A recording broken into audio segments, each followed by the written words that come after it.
বিসমিল্লাহ। এই যে চিংড়ি মাছ রান্না বসিয়ে দিছি, বেশি করে পেঁয়াজ দিয়ে কাঁচামরিচ দিয়ে একটু ঝাল বেশি করে দিছি। বাচ্চারা ঝাল তো খায় মোটামুটি, বড়রা বেশি পছন্দ করি আমরা।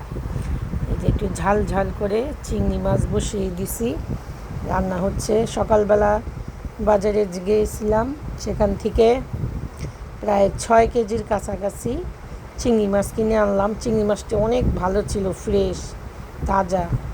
800 টাকা করে কেজি নিছে, প্রায় 5,000 টাকার মতন, এরকম 4,800 টাকার মতন পড়ছে।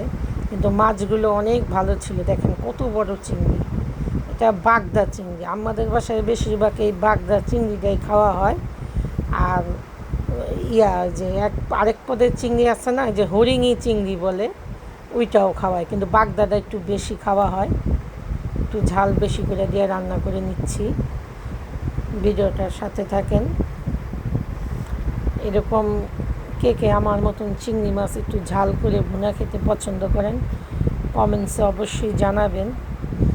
কথা বলতে কষ্ট হয় তো, একটু কেমন জানি লাগে।